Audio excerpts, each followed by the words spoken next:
Tax deductions are good, but tax credits are great. They are even better. Are you getting the right tax credits on your tax return? I've got that and more coming up.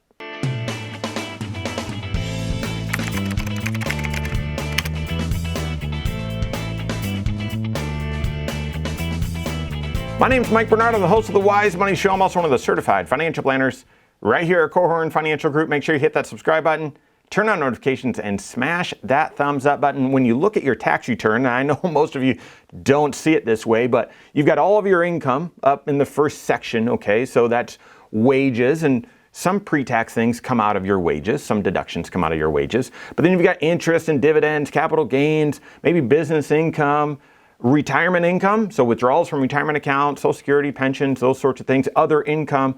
All of that is kind of nestled at the top, the first several lines of your tax return. That's income. And then right below that is adjustments to income. I dislike that phrasing. It used to be above the line deductions. And this is where you would get deductions for HSA contributions that don't come out of your paycheck, IRA contributions, maybe some moving expenses if you're eligible, or if you're self-employed and pay for health insurance, it's not deducted from your income like the rest of us. And so that deduction's there. A handful of others, just above the line deductions or adjustments to income, okay? And then all of your income minus those adjustments equals your adjusted gross income. And that's a really important number. I'll come back to that. But then after that, you get a few more deductions, and that's either your standard deduction or your itemized deduction. And then after you subtract out your standard deduction or itemized deduction from your adjusted gross income, you're then left with this taxable income number, okay? And that's the income that is then applied to the different tax rates in the different tax brackets, okay? So the first chunk is going to be taxed at 10%, the next chunk 12, and then 22 and 24 and so on, depending on how much income you have. So that's how your tax is calculated. So and then from there, the tax, you then subtract out any tax credits that you're eligible for. And I'm going to share with you 3 tax credits that you need to be aware of. So deductions are good because they reduce your taxable income. They save you a percentage of tax. But tax credits are great because after your tax is calculated, these are dollar for dollar reductions of the tax that you would otherwise owe. So very, very, very important. These are great where deductions are good. So why do you need to be aware of these? Is this just, well, I get it or I don't? Oftentimes, tax credits are dependent upon, you're eligible for them depending upon what that adjusted gross income number was. So if your income is below certain levels, then you get these. And if they're above certain levels, then you start getting less and less, or maybe none of these tax credits when you otherwise would be eligible for. Why is that important to know? Because now you can plan ahead. With that awareness, you can then proactively plan ahead to say, well, how can I earn as much money as possible and yet get my adjusted gross income smaller where possible so that I can achieve or receive more of these tax credits? Well, that's the tax planning work. Tax planning is one of the 6 areas of your financial life that you've got to be working on with your certified financial planner. I've got 3 tax credits that everyone needs to know about, how they work, what those phase-out limits are, so that you can plan ahead for these. The first is the child tax credit. And if you've got kids, likely you're familiar with this one, you're aware of it. It applies to many people. It's got a very high threshold for adjusted gross income. And it's a pretty lucrative tax credit, or at least it was a good one, and it became an even better one just a few years ago. We'll see what happens with tax laws sunsetting. But what is it, the child tax credit? Well, this is a tax credit of up to $2,000 per child, per eligible child, if your income is below certain thresholds. That eligible child, they've got to be under the age of 17. That's right, it doesn't make any sense that in the year they turn age 17, this is gone.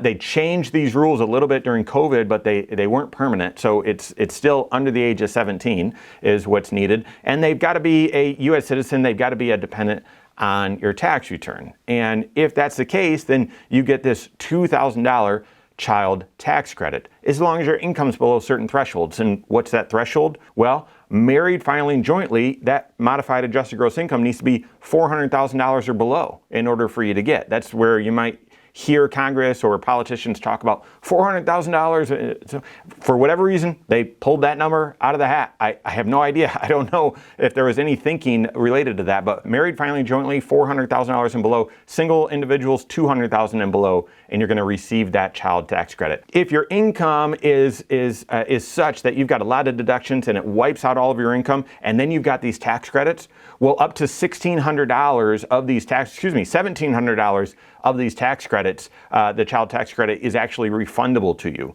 So if you don't have enough tax for this credit to offset, you don't get the full $2,000 just paid to you out in a tax refund, but $1,700 of the $2,000 would be. Second tax credit that you need to know is the American Opportunity Tax Credit. And if you're familiar with the child tax credit, then you might not be familiar with the American Opportunity Tax Credit, but you need to be, because this is the tax credit that you're eligible to receive if you're paying college tuition. How's the tax credit work? All right, it's for tuition, not room and board. This is for tuition, and for those eligible, it is 100% tax credit on the first $2,000 spent on tuition, eligible tuition, and then 25% of the next $2,000 spent on tuition. So if you're just taking classes here or there and your tuition expense is $1,500, then the tax credit's $1,500. It's free to go to college for just those tax credits. And you might say, yeah, but that doesn't get you very far. I know, and by the way, these tax credit amounts have not changed in a long time. But for most people, for $4,000 that you spend in tuition, your tax credit's going to be $2,500 on your federal tax return. That's fantastic. Now, be aware, this is only for 4 years of college. If you're going part-time and it takes you 5 years or 6 years, know that it's not it won't surpass 4 years of college, so you need to be aware of that. So who does it apply to? Your adjusted gross income, and these levels have not changed. So this is where there's tax creep. We've seen lots of inflation, and obviously prices have gone up and wages have gone up, and yet these bands have not expanded over the past several years. To receive the full American Opportunity Tax Credit as a single filer, your modified adjusted gross income needs to be $80,000 or less. Double that for married filing jointly, so $160,000 or less. If you're above that, then you start losing some of these tax credits all the way up until that $80,000 becomes $90,000, so not a big runway. And at that point, you get no American Opportunity Tax Credit. Or married filing jointly, that goes to $180,000. There's a $20,000 runway where that credit gets less and less and less, and then finally, as your modified adjusted gross income is above $180,000, you don't receive any American Opportunity Tax Credit. So lots of planning here, especially during these expensive college years. And then the third tax credit that you need to be aware of, this is my favorite tax credit, and that is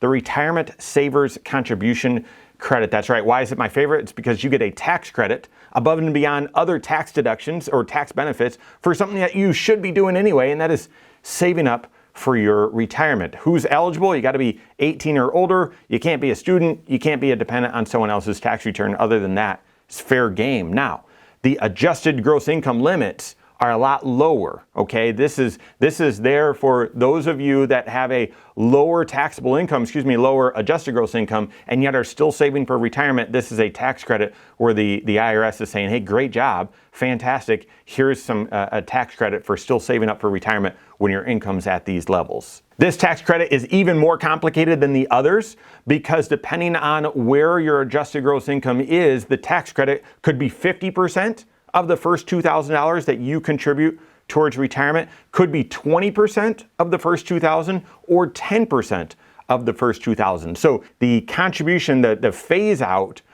for the tax credit changes depending on where your income is. And by the way, the Retirement Savers Contribution Credit, this is on the first $2,000 that you contribute towards retirement.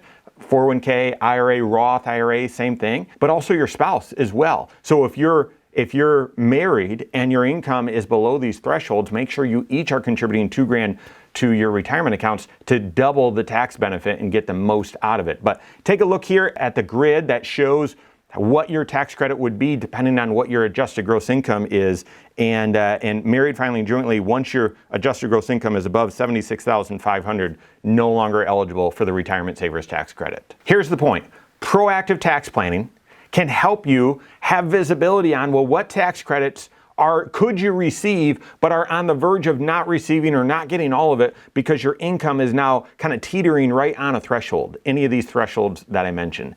That's the proactive tax planning work that you need so that you can have awareness, and maybe that's the indication that says, well, I was contributing Roth to my 401k. Let's start contributing pre-tax to my 401k so I can get these additional benefits. I was just contributing a little bit to my HSA. Let me contribute the maximum to my HSA so I can get my modified adjusted gross income below these thresholds and max out these tax credits. Those are just a couple of tax planning strategies you need to work on with your CFP to maximize these tax credits and others. So work with your CFP on that. If you don't have a CFP on your team, you can contact one on my team. Find us online, Korhorn.com.